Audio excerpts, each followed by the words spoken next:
Does anything need to be done to the property to bring it to whatever standard the vets charities need, you know, ensuite bathrooms or whatever, I don't know. Property Elevator is back and we are bigger than ever. This year, we see our angels looking to invest their hard-earned cash into some of the best property deals on the market. Will our angels be keeping their lights green, or will they be turning them red? And to shake things up, I'd like to introduce you to the lender, who'll be giving their insights into how these deals could potentially be viewed from a lending perspective. Our angels are seasoned developers, mentors, and investors with a combined experience of over 100 years.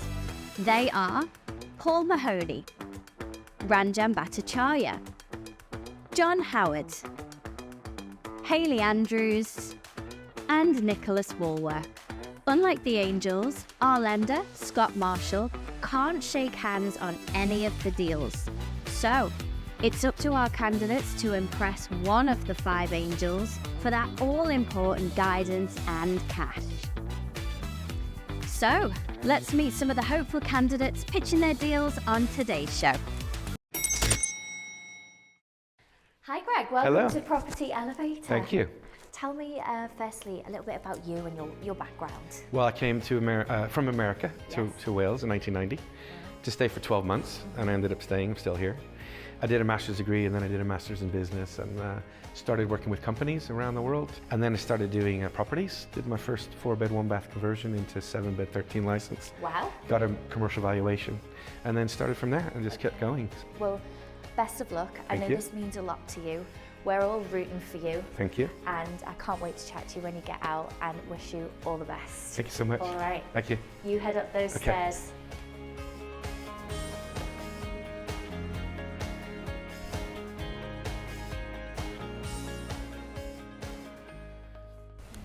Hello, angels. My name is Hello. Greg Howard. I'm originally from California, came over for 12 months to do a master's degree, and ended up staying. I'm here 33 years later. In 2014, I did my first property without any training whatsoever. Spent 6 weeks, 6 days a week, 6 guys. Converted a 4-bed, 1-bath into a 7-bed license for 13. Started working with the council, emergency housing, which was quite amazing. And then they got a bit rough on the house, so I started working on professionals. Now, turning to the deal, there's loads of charities in the UK that focus on vets. So I lost my son after he went to war in Ukraine, Afghanistan, Syria, and Iraq, and that's quite tough. And I promised myself I wasn't going to cry, and I did it myself downstairs and didn't shed a tear. But anyways, I'm quite passionate about helping vets now, so that they can not be isolated and not be depressed and not have PTSD and not be homeless and not have financial problems. And so basically they struggle with all that mental stuff. So I thought that it would be really good to do something for the community while making a few quid. So that's why I'm here. So what we're gonna do is my partner in South England, sorry, they bought the 5-bed, or the 8-bed, sorry, and now we're going to buy another one in North Wales, which is the one I showed you, which is a smashing building. Have you seen the pictures? I mean, it's a stunning 1850 building, and this is just the beginning of something much, much bigger that I want to do. So this is phase 2 of our project. So with my HMO experience, I think it would be quite good to work with one of you on that. So it's a 12-bed HMO. It's got off-road parking and 3 flats, planning permission for 3 more flats. So I'm passionate about doing this while also making a few quid, hopefully with one or more of you. So just to summarize the phases, phase 1, 8-bed, south of England. Phase 2, 12-bed, North Wales. I planted a big seed about helping 183 person families or 500 individual vets, so that we can go nationwide, escalate with your connections with government and with your scalability. It would be nice to integrate them slowly back into the community and then make it a bit more permanent afterwards. Okay. Greg, how much are you looking for from us today? Today I'd like to buy the next phase, which is the 12-bed. The 12-bed, and how much is that? Well, this is a good, I'm glad you asked, because it's an off-market property with my accountant. He's offered to give me first refusal. Great. And he won't give me a price. Well, what do you think it's going to be? I think it'll be easily 400 to 450. Okay, so it's 450, and what's the rental income at the moment? So now they're getting around £70,000 a year. Okay. And I can easily raise that to 90, because that's how I do it. Okay, right. Thank you very much. Thank you very much, Greg.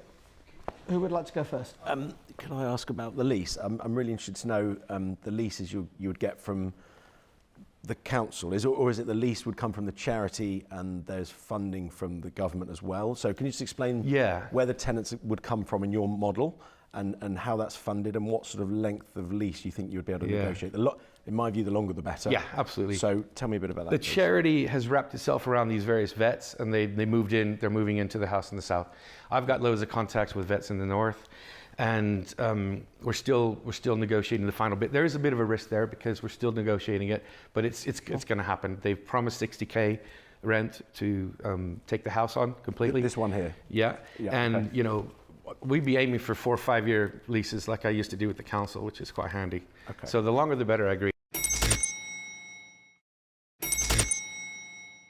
Can I ask, so you're buying an existing HMO with tenants in situ. Have you checked out the leases that they're on? I'm Because doing your that intention is to relocate the current tenants to obviously occupy your charity. Is that? I'm meeting him on Friday. He's been very notoriously difficult to track down. So I've been away since Tuesday in London. So I've talked to them about the rent. I got all the rental figures detailed. So yeah, I'm looking at that on Friday. And is the charity already involved in the North Wales property, or Not are they? yet. Not yet. So that's there's a risk. existing tenants in there, nothing to do with the charity. Correct. But your idea is to bring the charity in and replace those tenants with veterans. Yeah, and or build more properties. That's where the big number comes in. So if we do 2 pilots, one in the south, one in north, and then we fill it up, we negotiate with the government, use maybe your links if you're keen. We get people in, and then we roll out much bigger. That's where is there a particular charity you have in mind for the North Wales one? Yeah, there's several. There's combat stress. We've interrogated around 20 or 30 charities. Some of them have seeing eye dogs. Some of them are interested. Some haven't got the funding. So we've got a list of 15 that we're phoning around to basically see. And there's 1 or 2 that have shown interest? Yeah. Okay. Are you struggling to find your next commercial to residential conversion project?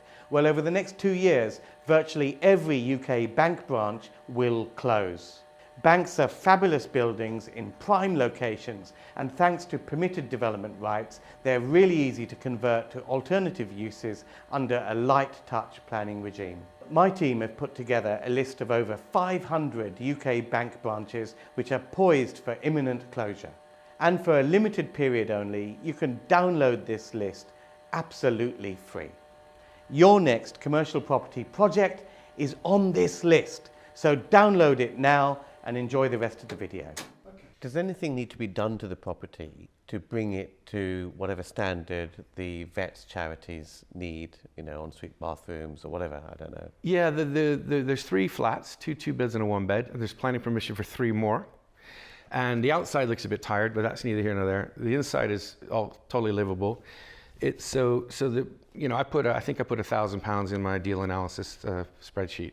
It's not a lot, it doesn't need a lot. What's the exit for the investor? Is this a long-term proposition? I think that we could do a bit of refurb possibly, and then get your money back fairly quickly. That's not a problem.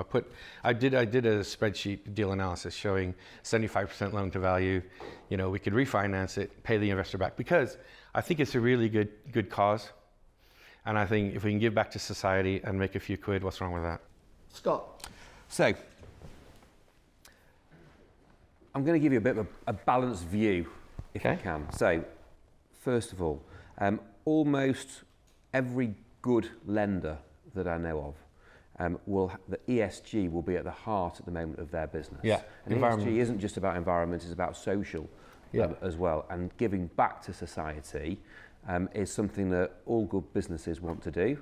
And often it's something that all successful entrepreneurs want to do, self-made entrepreneurs want to do, because they feel that society's given them a lot. On the other hand, lending to charities can be incredibly challenging. Yeah. Okay, because one of the things that lenders always need to consider is the reputational risk to them and their business if something were to go wrong. Or if somebody becomes homeless. So one of the things that lenders do not want to do is to have to take possession of a property Absolutely. where there are, you know, vulnerable people in that property. So I'm just going to leave that with you, Yeah. okay, as a major challenge Yeah. for this and this opportunity to get funding. I would probably therefore suggest that despite all the ESG, and it's fantastic what you're trying to do, probably you're going to be successful tying up with local authorities Yeah, I believe who want to absolutely. solve the issue rather than lenders. Absolutely. Okay, thank you. Thank you. Okay, so it's time for offers, if there are any. Yeah, please. So let's, who would like to start? I'll go. Yep. I really like the idea of this. A lot of my friends are veterans, and I know of a lot of people that have struggled as veterans, and I agree with everything that Scott said just there. You know, it's nice to be able to give back, and I think this is a great way of doing that, whilst also potentially making some money at the same time, which, as you say, there's nothing wrong with that. I'd be interested in getting involved, so long as you can demonstrate to me that these charities are getting involved. Yeah. So far as I understand, we'd be buying the property, so the lender wouldn't be lending to the charity; they'd be lending to us, and we'd be letting the property to the charity. Yeah, we can. Yeah. Absolutely. Along the and I'd certainly be interested in doing more of them as well. I've got a site in north of Wales at the moment. Wrexham. Unfortunately, Yeah. hasn't gone to plan. But I'd like to do one that does go to plan. In Yeah, north of nice. Wales. Thank you. So yeah, I mean, I'll give you whatever money you need. Will you contribute your 100,000? I'll give you the balance, or perhaps we could do a couple. And yeah, I mean, if we're pretty much putting in equal money, so I'd be willing to split it 50-50 down the middle with you and help you do all the things that you need to do. Or I'd be open to, you know, partnering with another angel as well if we could do more of this, you know, on a larger scale. I like the idea of doing more, and I'd be happy to go in with you on that basis. That's the first one we roll. Yep. Wow. There you go. I'm really chuffed for that. An early offers from Ranjan and Paul together. You're trying to team up you two a little bit. We're doing our best. It's not working though, is it, Dan? Well, not so far. We're not so far, but it's all up to Greg at the end of the day. Probably this is going to be. So, Hayley, you are an expert in this field, Yes, so I hear. and you used to live in North Wales. I know Bangor I'm helping pretty you as well. much as I can here, Greg. John, I appreciate it. I understand. I mean, it's a great cause. I understand the vision. I want to be on board with that. I think it's a great thing to do. I love HMOs, and it's right up my street. I'd be more on board if we were to actually do the conversions. Yeah, I get buy that. residential houses, convert them into licensed HMOs. This is That already would in be that, no. But he's buying an ongoing concern, so Correct. he's paying a premium price. I want to. Right. I would rather buy the buildings, convert them into HMOs, And then get the uplift from that. get the tenants in with the contacts that you have, and then look at refinance, retain the asset. We're doing good, we're creating good quality accommodation, but we're recycling our capital because we're not paying the premium price because it's an existing HMO. That's good, really good point. Yeah, what's your offer? My offer Or is not. we look for another property Okay. to do this Happy to deal. do that. Yeah, I'm That'd be happy amazing. to work with 50-50 you. basis, or? Yeah, 50-50. I'd love that. Okay. Okay. Nicholas. I think you're amazing. I think your story's great. Oh, thank I think you. your drive and ethics are fantastic. I'd absolutely love to work with you. I'm sure you'll probably get 5 offers today, and I hope you do. I'll offer the same 50-50. I think Hayley's also right. I don't think we should be buying end value HMOs. We should be converting them ourselves and making that extra. Yeah. Is we recycle more capital, do more deals. But I'd be happy to work with any of the other angels on this, 1, 2, 3 of them, because the I think cause that's is a so great idea. worthwhile. I think any of us would be happy to work with more than just one other. Yeah. Yeah. I mean, Yeah. we could all partner up on doing this and really And go there's into it on a enough to larger go scale. around. And that This has never happened before. We've never offered All to partner together. partner together. And we've all been... Well, Well, John has it. doesn't Organising to each share, other. but all 4 of us, I think, are open to I'll it. tell you what. Talk about being. I haven't even made an offer yet. All right, go on then, John. Greg might just want to Stop work sitting with me on the direct. fence. Now, let me tell you where I am. I don't really do HMOs. I love your cause. I think it's great. I've got 1 or 2 political contacts that I'm sure would be helpful in terms of publicity, if nothing else, and bits and bobs. However, I actually think that these guys are far better qualified on this than I am. And you've got 4 great offers. So I think I'm going to say no to you today and wish you all the very best of luck. You've got 4 offers. You don't need a 5th, I don't think. So it's up to you to decide. I think it's a no-brainer, isn't it? What, sharing, all 4 people sharing? All 4 of us will work together, Yeah, I'd be more than happy just for the principle of sharing. I mean, you know, it's the cause and we can do more. It's the doing more that I'm after. Yeah, of That's course. where we're going next. Okay. Well, you're being offered a substantial amount of resources. And Serious contacts. And it's fantastic. It was a dream. Congratulations. Thank you very much. And Well that's done. the first. That's the It's the first time that's happened, yeah. Oh my God. Hey, nice to meet you, man. Ranjan. Great to see you. Well done. Well, amazing. What is it? Well, inspiring. What a lovely man. Inspiring. I mean, there's 5. I mean, what can go wrong with 5 of us? 4 of us is probably okay. I think that's great. We've created our own little charitable cause there. Yeah. I feel good about this. Yeah, so do I. It's like a property elevator partnership. Without me. Without John. Right. So that's the Well, perfect John just combination. puts us in touch with all his government contacts. Yeah, yeah. We'll just we'll be happy. squeeze John. John, you can be a resident. Yeah. God help me. I tell you what, if things don't go well, I might have to be. Greg, Oh my God. wow, I feel Can like you believe we need it? a hug. Absolutely Stunning, amazing, isn't it?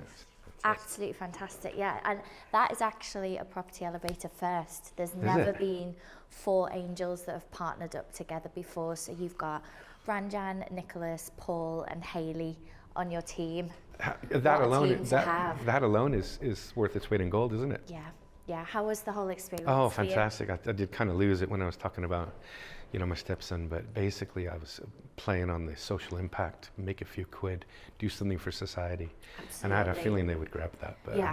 I wasn't sure. Well, you can totally see that your project comes from the heart and it means a lot to you, and that very much translated to the angels. So huge congratulations. Thank you very much. I'm really excited to see how it all develops Thank you very much. progresses. But thanks so much for And coming you, on the thank you so show. much. Thank you. Thank you, thank you. The Baker Street Property Meet is the UK's largest and #1 property investors networking event. The property market is going through monumental change right now, and at Baker Street Property Meet we aim to keep you up to date with the latest tips and tricks and insider tactics to help you keep on top of your property investing game and succeed in these troubled economic times. The Baker Street Property Meet is fundamentally about networking, because it's not what you know, it's who you know. And at Baker Street we aim to connect you with the people to make your property journey a monumental success. There's no better place to be to further your property investment journey than the Baker Street Property Meet. So make sure you're here, you're connecting with myself and Andrew Roberts, our expert guest speakers and 300 passionate property people each and every month. See you at the next meet. Get your spot at bakerstreetpropertymeet.com.